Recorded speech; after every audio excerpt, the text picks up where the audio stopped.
En la semana de RCR, Red de Comunicación Regional, presentamos Don C. con César Zamora Bento.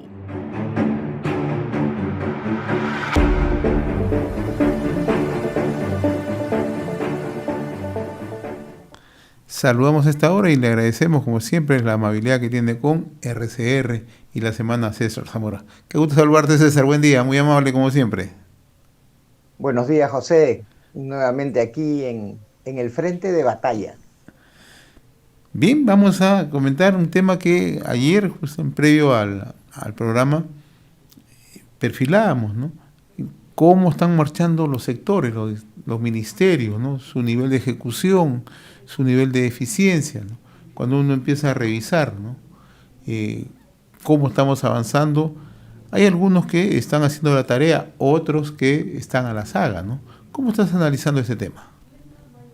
Bueno, en realidad creo que muy pocos haciendo la tarea, Claro. muy pocos. A la saga sí encontramos bastante, pero yo quisiera empezar con lo que se ha anunciado desde el Ejecutivo respecto del presupuesto 2024. Dicen que están incrementando en cerca del 11%, o sea, estaríamos hablando aprox de 240.000 millones de soles del presupuesto. O sea, gasto público. La pregunta que uno se hace, ¿de dónde sale esa plata para distribuirlo entre los 18 ministerios que tenemos? Um, la gente tiene que entender que eso va a ser financiado por los impuestos de la gente. Entonces, si van a incrementar un 11% respecto de este año, estamos hablando de que va a haber una mayor presión tributaria o un mayor endeudamiento, que es el peor de los crímenes, Pero hay quienes, endeudar César, a las futuras generaciones. César, pero hay quienes creen que esto es una sobreestimación de ingresos. Yo ayer Es conversaba una con, locura. yo ayer conversaba con un economista del Instituto Peruano de Economía y nos explicaba que esas metas son bien intencionadas, pero probablemente no lleguen a cumplirse. ¿De qué Es que manera no sé, podemos es tener que mayores ingresos? Si el mayor ingreso, y eso está demostrado, es justamente generando inversión privada. de acuerdo contigo, pero a diferencia de algunas personas que opinan, yo no veo buena intención en el hecho de que sabiendo que no hay de dónde sacar un elevado presupuesto, sabiendo que estamos en un proceso, un crecimiento que no va a pasar, creo yo, el 0,8%, máximo el 1%. Este, Eso para es, el es 2024 lo estás proyectando tú. No, está bien, pero este año estamos con un crecimiento que yo no creo que el crecimiento en el 2024, conforme se viene dando la situación, conforme el pronóstico del niño global, conforme el pronóstico del niño costero, con las inversiones trabadas por los conflictos sociales que no cesan, es que uno se pregunta de dónde sacan esa estimación. Así, no, a no ser que sea un endeudamiento, como te vuelvo a decir, que es el peor crimen que le puedan hacer a las futuras generaciones que ni siquiera aún nacen y ya están condenados a pagar una deuda absurda por lo demás. Pero en cuanto a las carteras ministeriales, 18 carteras ministeriales, casi nadie sabe quiénes son los ministros de esas 18 carteras. ¿Por qué? Porque no actúan, no están en el día a día, no están haciendo su función. Eh, es algo así como que tienes una sobrecarga de la burocracia pública para prácticamente hacer muy poco por el desarrollo del país. Por el contrario, más carga de la burocracia pública implica mayores dificultades para la inversión. La hacen más difícil, mayores permisos, tienes que justificar la chamba de tanta burocracia. O sea, yo sí entro con una cuestión bien crítica porque yo no puedo entender que esto sea bien intencionado. Esto no tiene nada de buena intención, José. Esta es una maniobra maquiavélica para engañar a un pueblo que lo que necesita son, uno, reducción del gasto público. ¿Dónde hay una política de reducción del gasto público? ¿Qué hace el Ministerio del medio ambiente como un ministerio, cuando eso podría ser muy bien absorbido por los ministerios como direcciones de agricultura o de minería o de construcción. César, en esa También línea de análisis que tú trazas de no le ves buena intención, sino maquiavelismo, pero esto puede ser un estallido, ¿no? O sea, si el gobierno está jugando bajo esa dimensión, es más que peligroso. lo que pasa es que quieren maquillar una situación que es de por más difícil, José, y lo que tienen miedo es sincerarlo. Yo me acuerdo, yo me acuerdo muchísimo de 1990 con Hurtado Miller, cuando tuvo que tomar la decisión de sincerar las cosas en un momento complicado, pero lo hizo. Acá no, acá tienen miedo, tienen temor de decirle la verdad a la gente, tienen temor de decirle vamos a tener que ajustarlo, tienen temor de decir vamos a reducir la burocracia pública, que es necesario. Entonces, nos están conduciendo paulatinamente a una situación de bajo crecimiento económico, porque los principales ministerios que deben reactivar la economía no están funcionando, llámese Ministerio de Energía y Minas, llámese Ministerio de Agricultura, llámese Ministerio de la Producción, llámese Transporte y Comunicaciones, llámese Turismo, o sea, no están funcionando. Entonces, esos son los sectores reactivadores de la economía y si eso no funciona, no tengamos esperanzas de que vayamos a crecer. La actividad privada tiene su chamba, tiene su nivel de riesgo, pero si no tiene un Estado que conlleve a darle garantías, un nivel de predictibilidad de las que las cosas van a mantenerse en cierto sentido, la inversión no va a venir. Pero allí también tenemos un Y, problema ya bastante serio y realista, ¿no? Ya se está admitiendo que vamos a tener una caída en la inversión privada del 4%, por encima del 4% este año, y los indicadores para el próximo año no son de los mejores también en el ámbito de la inversión privada. y mírate, observa bien que la inversión privada no le pide nada al gobierno, solamente le pide señales claras. Garantías y Señales señales claras. claras, y garantías, nada más. Señales claras, no, no te Así es, pido que me des plata. así Yo es. quiero señales claras para saber qué hacer con mi Predictibilidad, ¿no? negocio y meterle plata. Predictibilidad, ¿no? O sea, ¿qué es lo que va a ocurrir? O sea, yo llego, invierto con tranquilidad, con la seguridad que mi inversión, ¿no? Sea exitosa o no, va a estar, ¿no? Dentro de la meta que me propongo, ¿no? Eso es lo que pero además eso lo hemos tenido por años, lo hemos perdido. Lo hemos perdido porque hay cobardía en la gestión, en el Ejecutivo. O sea, hay mucho temor. Si tú hablas con un ministro, vas a ver que el ministro titubea, el ministro no tiene aplomo, no sabe a dónde va y no sabe cómo se articula con los demás sectores económicos, ni siquiera con la inversión privada. Tienen miedo de acercarse al inversionista privado. ¿Por qué? Porque van a decir, uy, ya estoy conchavado con la derecha bruta y achorada. O sea, esos complejos no corresponden al perfil de un ministro de cualquier sector. O sea, veo agricultura que ya están censurando, están buscando una censura, una interpelación en el Congreso. Parece que va a haber alguna intervención de la Fiscalía por algunos actos dolosos. En algunos de los OPDs que hay, vemos a un Ministerio de Energía y Minas que está haciéndose el muertito, o sea, para él no hay, para él y para ese sector no existe ningún problema con la inversión minera. Y tú acabas de mencionar esa caída y tú acabas de mencionar el pronóstico de la caída de la inversión en el año siguiente si es que las reglas no son claras. Entonces, nuevamente entramos al punto, 240.000 millones de soles de presupuesto, 11% más respecto al anterior. ¿De dónde? ¿De dónde? ¿De dónde van a sacar ese dinero? Acorten, antes de subir, acorten la burocracia pública.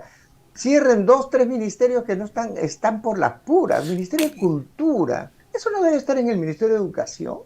Digo yo, o sea, ¿por qué abrir un ministerio? ¿Por qué no empezamos a hacer austeros en el gasto público? ¿Por qué creemos que la plata de los contribuyentes es infinita? ¿Por qué cree eso el Estado? Yo creo particularmente que tienen que reflexionar sobre la modernidad de la gestión pública, una gestión pública inteligente y ágil, que promueva la inversión, que no sea intervencionista en exceso, ¿no? Que sea en alguna manera fiscalizadora, pero que promueva la inversión porque es lo único que nos va a salvar. eso es lo que me tiene un poco incómodo, un poco fastidiado porque siguen pensando que el Perú es la vaca lechera y hay que seguir exprimiéndole las ubres. Y no es así. Tienes que darle pasto, pues, tienes que tenerlo en salud al ganado para que puedas después sacarle la leche que necesitas, ¿no? Ahora, el otro aspecto es que si el gobierno sigue pensando en una mayor recaudación fiscal vía impuestos, también miremos el otro lado, el tema de la informalidad. Está creciendo la informalidad. Mucha gente sale del sistema formal porque ya no puede más. Esa también es otra realidad. Y eso es, digamos, si hablamos en un plano matemático, esa es una relación directa. A mayor carga fiscal, mayor informalidad. Es sencillo, la gente no es estática, tiene que resolver el problema que se le presenta y si la cuestión resulta incitando a la evasión tributaria, lo va a hacer. O sea, si vas a ver que con el pago de impuestos, con la formalidad, voy a quebrar, voy a perder mi capital, una tiendita, un restaurante, un chifa que ha metido su dinero, si me van a cargar más, uy, tendré que cerrar mi tienda, despedir a un montón de trabajadores y hacer mi comidita y enviarlo por tupper, pues a las casas, ¿no? Entonces, voy a tener que entrar en ese campo y lamentablemente el Estado, si es que quiere seguir metiéndole la mano al bolsillo a la gente, ese va a ser su respuesta. Una respuesta, por cierto, natural. Acá no es que la ley al hombre lo doblega. El hombre cuando ve que una ley pone en riesgo su capital o su estabilidad o su bienestar, la va a evadir, la va a evadir. Si a mí me ponen en una ley, me pone en riesgo mi estabilidad económica o mi negocio, yo no voy a quedar así como mostrando el pecho para que me dispare el Estado y me quite lo poco que tengo o me haga quebrar. Yo voy a evadirlo. Ese es el razonamiento. Yo no voy a entrar a un juego de un Estado absurdo que está perdiendo la perspectiva de lo que necesita la ciudadanía. Entonces el Estado debe estar notificado de eso, que tiene que hacer bien las cosas para que todos los agentes económicos en armonía funcionen como un reloj. Pero de caso contrario no. Están exacerbando muchísimo la inteligencia de las personas a tal punto que van a empezar a crear en esa inteligencia mecanismos de evasión y eso sí va a ser perjudicial para todos, porque no van a tener ni plata siquiera para mantener la burocracia. Ahora, el otro tema que creo en algún momento lo hemos abordado, César, es que los funcionarios que están en las distintas entidades en el aparato estatal no buscan asumir ningún tipo de responsabilidad. Evaden cualquier tipo de suscribir un proyecto, sacar adelante un megaproyecto, impulsar obras de desarrollo, etcétera, etcétera, por temor, y esto lo ha dicho la propia Contraloría, ¿no? Por temor a que en algún momento, ¿no?, sean observados, sean pasibles de una investigación, etcétera, etcétera. Pero eso es una costumbre ya en el aparato estatal. Entonces, ¿qué hacer para evitar que eso siga ocurriendo? Uno de los grandes problemas es que el nivel de ejecución es bajo porque precisamente se hacen los muertitos los funcionarios, no actúan. Así es. Ahora, la lectura que tú has dado es una lectura interesante y yo también la comparto. Pero ¿por qué no pensamos también en que el funcionario público, el que tiene que firmar o dar una autorización a nivel intermedio, teme que el de arriba esté haciendo fechorías? Así es. O el de más arriba esté instando al de más abajo a hacer fechorías y yo sería, digamos, el tonto útil. Hay veces los funcionarios no firman porque tienen el temor de ser tonto útiles de una red de corrupción que por lo demás desde adentro ellos perfectamente lo pueden olfatear. O sea, si yo soy el jefe de proyectos y me dicen, oye, fírmate este proyecto, pero yo sé que el que me ordena ha saltado 2 pasos, porque en una oficina pública lo que más se sabe son los secretos. Entonces yo no voy a firmar porque yo sé que eso me va a implicar, me va a causar un problema. Entonces, las señales vienen desde arriba. Si tienes una administración que es sospechosa de actos de corrupción, de arreglos, si tienes un director de área que está muy coludido con algunos empresarios, entonces yo me cuido por lo sano, o me guardo en salud. ¿Por qué? Y me guardo en salud sencillamente justificando el por qué no firmar. Entonces, mucho depende también de esas señales de transparencia dentro de las oficinas públicas. Si no hay señales de transparencia, si hay una gestión vertical, tú haces porque yo te he puesto ahí, ¿cómo sucede pues con los asesores en el Congreso? ¿No? Dame la mitad, ya, no le dicen al funcionario dame la mitad, pero dicen, ¿sabes qué? Yo te he puesto ahí, así que fírmame este papel. Entonces, también eso contribuye a que la gente, aquellos funcionarios, tengan que hacerse los muertitos porque podrían estar entrando en el juego de un acto de corrupción que los podría implicar y les podría malograr la vida. Entonces, transparencia también, necesitamos calidad de funcionarios, desde el ministro de Estado hasta los directores de línea y los gerentes de ejecución. O sea, no creo que el Estado pueda presumir de ese nivel de confiabilidad. Y por eso también, aparte de mejor me hago el muertito, no firmo ningún papel, también es porque no quieren implicarse en actos que posiblemente sean después denunciados como corrupción. Y aquí va el tema siguiente, ¿no? ¿Qué estamos haciendo justamente para contrarrestar la corrupción? Poco o nada. Ese es el otro Poco tema. nada. Ese es el otro tema.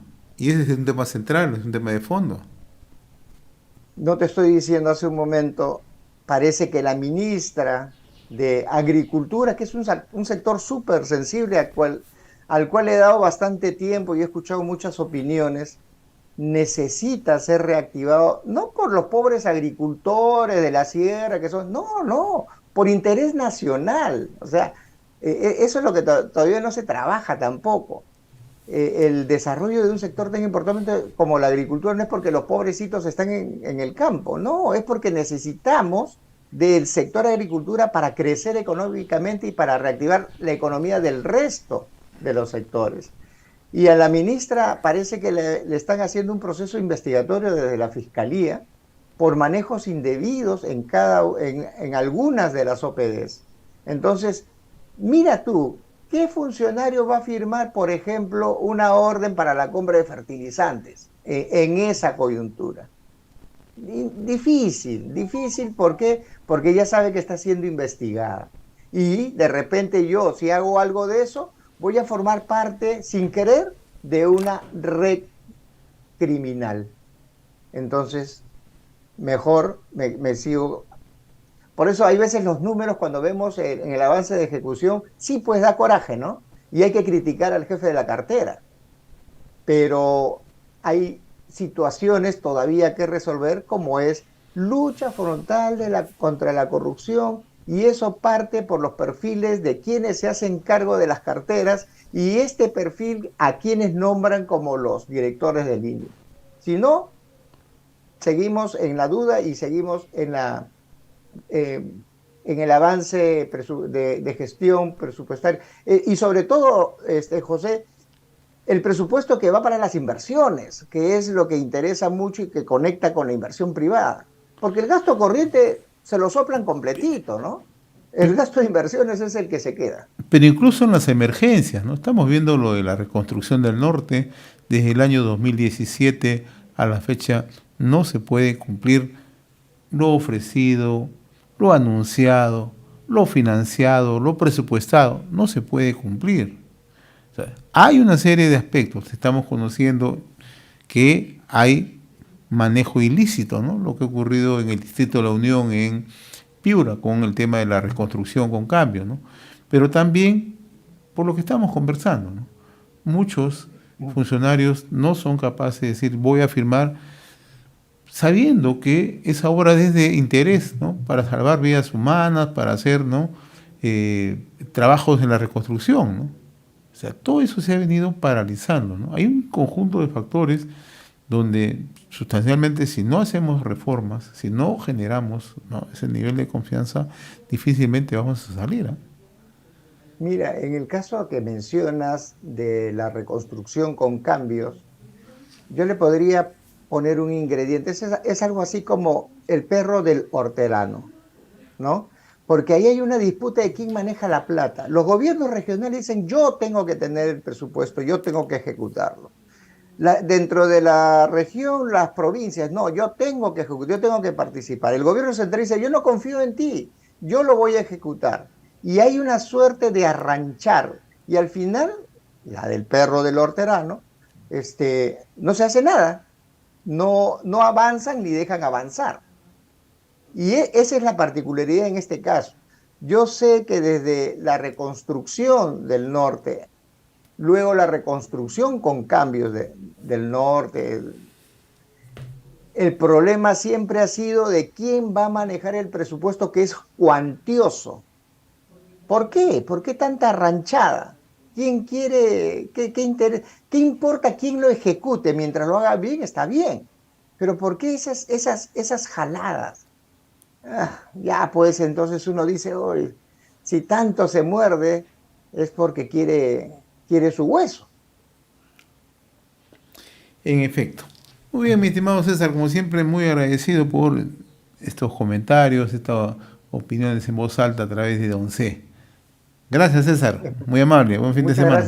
Muchas gracias a ti y espero pues que sirva de barbas en remojo, ¿no? Para que reaccionen. El país tiene que seguir para adelante. Hasta el próximo sábado. Muy bien, César.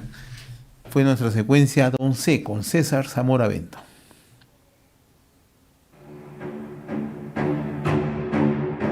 Don C con César Zamora Bento.